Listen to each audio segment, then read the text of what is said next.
അരമണിക്കൂറിനുള്ളിൽ നമുക്ക് വീട്ടിൽ അതുപോലെ കുഴിമന്തിണ്ടാക്കി എടുത്താലോ? നമ്മൾ കടയിൽ നിന്നൊക്കെ വാങ്ങുന്ന അതേ രുചിയിലാണ് കേട്ടോ. നല്ല ടേസ്റ്റാണ്. നമ്മൾ ഇതുപോലെ വീട്ടിലുണ്ടാക്കിയിട്ടുണ്ടെങ്കിൽ കടയിൽ നിന്ന് പിന്നെ വാങ്ങത്തില്ല. അത്രയ്ക്ക് രുചിയാണ്.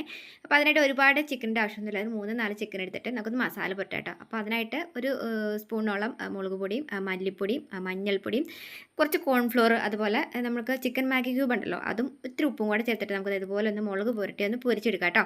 പൊരിച്ച് കോരി മാറ്റി വെച്ചിട്ട് ആ എണ്ണയിലേക്ക് തന്നെ കുറച്ച് ഏലക്കയും ഗ്രാമ്പൂ, ഏലക്ക, പട്ട അത് ഇട്ട് കൊടുത്തിട്ട് നമുക്ക് ചെറിയ ജീരകം, വെള്ളം തിളപ്പിക്കുന്ന കുഞ്ഞ് ജീരകം കൂടെ ഇട്ടിട്ട് വഴറ്റി കൊടുക്കാം. പിന്നെ ഞാൻ എടുത്തേക്കുന്നത് മന്തി റൈസ് തന്നെയാണ് കേട്ടോ. അത് നമുക്കൊരു 10 മിനിറ്റ് വരെ ഒന്ന് കഴുകി വരെ കുതിർത്തിയതിന് ശേഷം അരിയുടെ തൊട്ട് മുകളിലെ വെള്ളം നിൽക്കാവുന്ന രീതിയിൽ വെള്ളം എടുത്ത് വെച്ചിട്ട് ചെറുനാരങ്ങയും അതുപോലെ ആവശ്യത്തിന് ഉപ്പും നമ്മൾ ചിക്കൻ മാഗി ക്യൂബ് ഉണ്ടല്ലോ അത് ഒന്ന് പൊടിച്ച് കൈ കൊണ്ടിട്ട് കൊടുത്തിട്ട് ആവശ്യത്തിന് ഉപ്പും കൂടെ ചേർത്തിട്ട് മൂടി വെക്കാം കേട്ടോ. മൂടി വെച്ച് ഒന്ന് പകുതി വെന്ത് വന്നു കഴിയുമ്പോൾ പൊരിച്ച് വെച്ചേക്കുന്ന ചിക്കൻ വെച്ചിട്ടൊന്ന് ആവി കയറ്റിയെടുക്കാം.